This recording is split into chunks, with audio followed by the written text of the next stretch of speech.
are cars of the 20s, unique in the skill and craftsmanship that went into their construction. Fortunes were spent preparing and racing them. The First World War had ended and long-lasting peace with unlimited prosperity seemed to lie ahead. These are cars of the golden age of motor racing.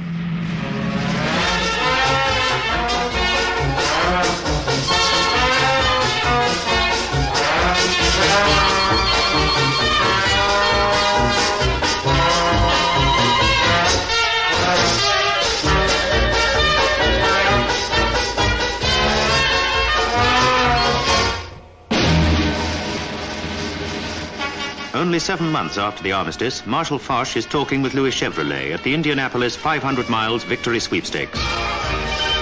A few hastily assembled new cars and many leftovers bring motor racing back again. It's a tough race with a number of mechanical failures and accidents. 3 men are killed.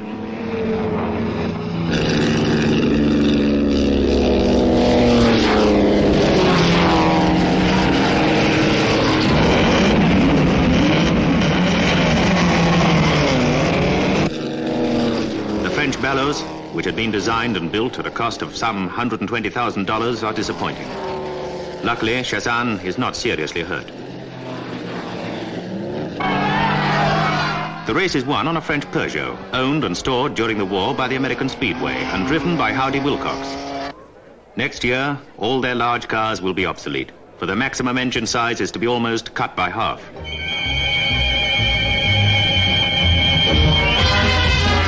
The great American sports boom has started. Tommy Milton, driving this Duesenberg at over 156 miles an hour, joins Jack Dempsey, Babe Ruth, and Bobby Jones. Gaston Chevrolet and his brother also have new American cars for the 500.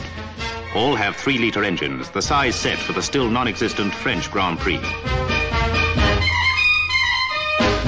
French hopes are high, with Chazan, Thomas, and Guillaume, and Gou. Besides new 8-cylinder Bellows, which have already proved to be the fastest cars here. It is Joe Boyer on one of the Chevrolet cars in the lead.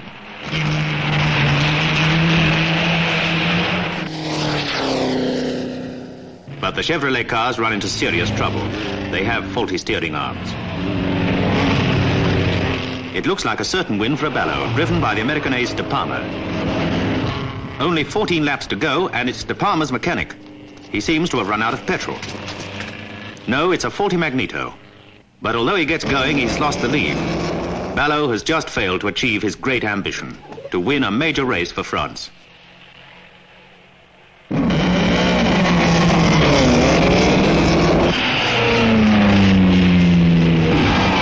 Gaston Chevrolet has the first win on an American-built car since 1912, and well over $36,000 in his pocket.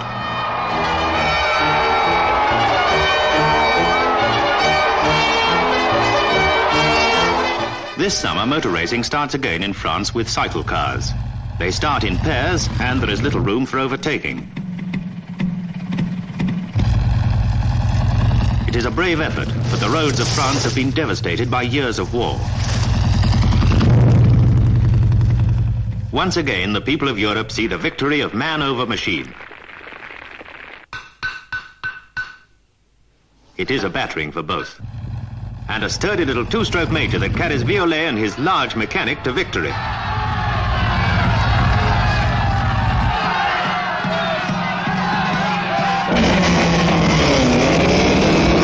A team of French Bugattis is in the light car race next day. These cars, with their pear-shaped radiators, are so much faster that at least one rival is lapped twice by a Bugatti before he has got round once.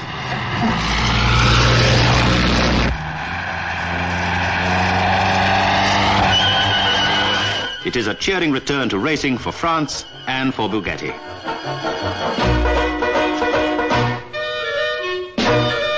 Henry Ford is at Indianapolis to see De Palma try again with the Bellow. But it is Tommy Milton who wins on another of the Chevrolet cars. Now the moment has arrived for the first post-war French Grand Prix, and De Palma has come to Europe to drive in the Bellow team. The greatest of international motoring events is once again at Le Mans. De Palma goes off well, but the beautifully prepared white and blue American Duesenbergs are equally fast. The hydraulic brakes on their cars prove a great innovation, and the American drivers take to road racing with gusto.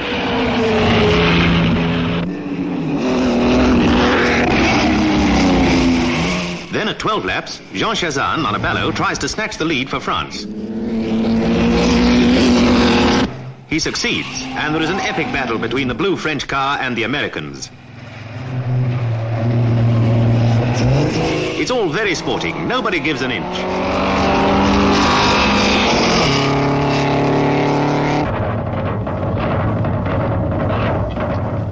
No less than 14 tyres were changed by one newcomer, Seagrave, desperately keen to win his place with the British team.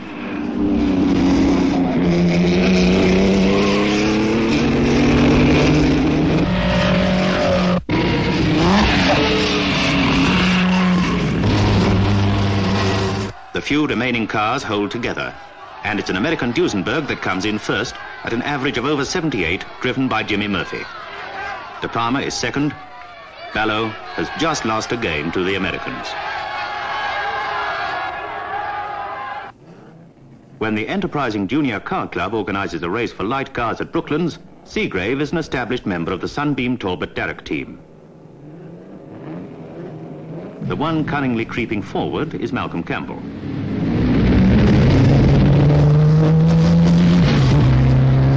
Seagrave's team manager is certain of success and planned that Bill Lee Guinness should come in first.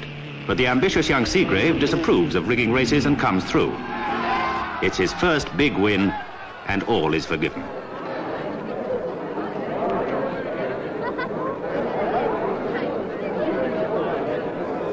Strasbourg.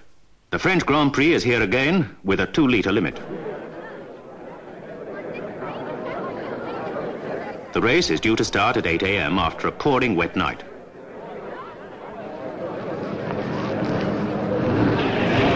Seagrave has had his new Sunbeam specially painted in Germany. Italy is back with Felice Nazzaro, the pre-war champion, on a Fiat.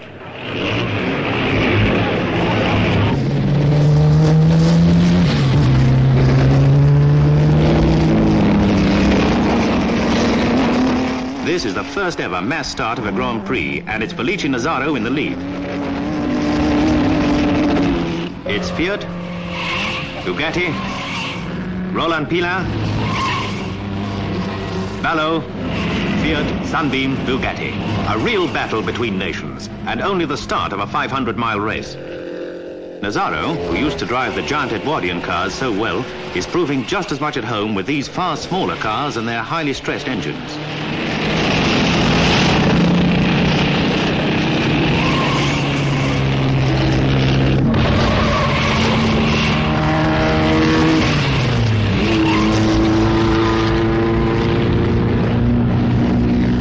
The road holding of the Fiats is outstanding, and they are soon well out in front. This little Aston Martin, with only a 1.5-litre engine, puts up a brilliant show until Count Zaborowski runs into magneto trouble.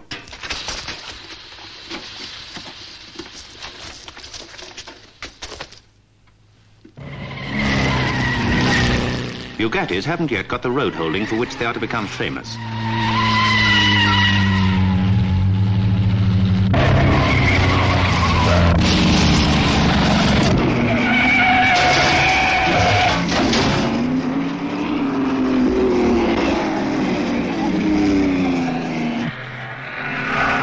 Fiats are outclassing all other cars today and are now first, second and third.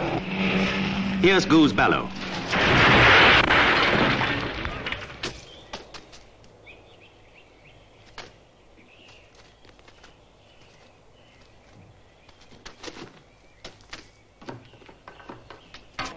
Ballot has been unlucky again. His brave venture is coming to an end. However, worse is to happen to the Fiat team. A Fiat loses a rear wheel, and Nazzaro's young nephew, Biagio, is killed. Evidently, the rear axle isn't strong enough, and to prove this, the same thing happens to Bodino's car. Let's not forget the riding mechanics who took such risks with little glory. Meanwhile, the axle is still holding on Nazzaro's car, and he leads the race unaware of the tragedy. Nazzaro wins for Italy, averaging just under 80 for over 6¼ hours. It is said that after the race, a rear wheel fell off his car on being tapped with a mallet. Nearly an hour later, 2 Bugattis come in to take 2nd and 3rd places. Nazzaro's sensational win and Fiat's return to racing cost £100,000. But they have set a new standard in racing car design. Indeed, this French Grand Prix finds new sunbeams looking remarkably like last year's winning Fiat. Bugatti remains individual in design.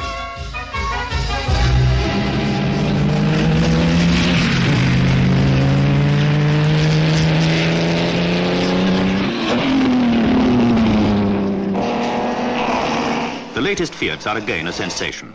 Their secret is supercharging, and it is the first appearance of supercharged cars in the Grand Prix. Fiat Enterprise isn't rewarded. All their cars drop out, stones and grit wrecking the superchargers. The tremendous pace has caused havoc.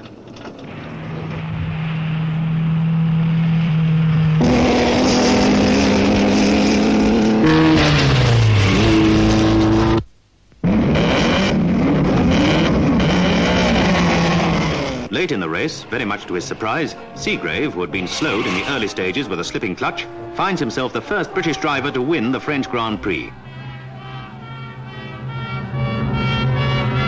Much to his disgust, he is given a glass of champagne, which he always disliked, but there isn't any water available.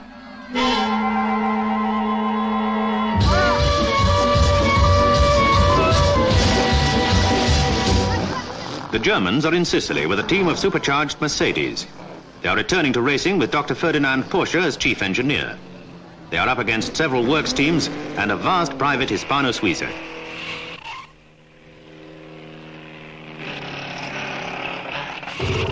Races can be lost and won by pit work.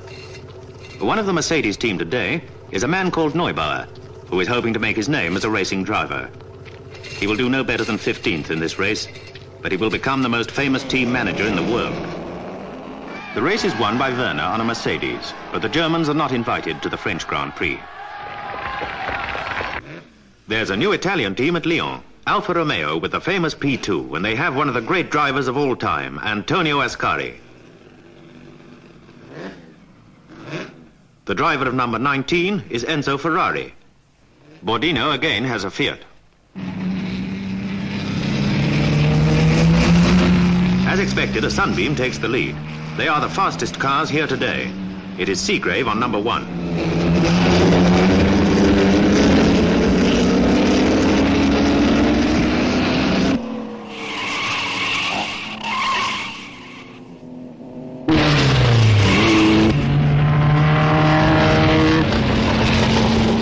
Then the Sunbeam starts to misfire mysteriously, and Bordino takes the lead. Then Ascari leads on an Alfa.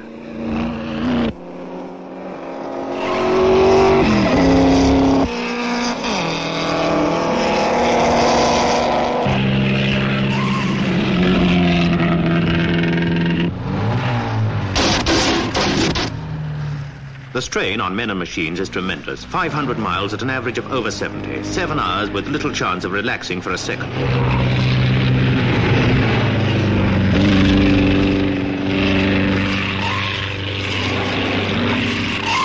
The race is halfway through when another green car goes into the lead. It is Bill Lee Guinness. Seagrave, way behind in race order, is holding formation. But Sunbeams are out of luck. Lee Guinness loses a tyre tread, and Seagrave is plagued all day by a faulty magneto. Ascari comes back into the lead. Then, in the very last stages, his car refuses to start after a pit stop, and his teammate, Campari, wins on another Alfa.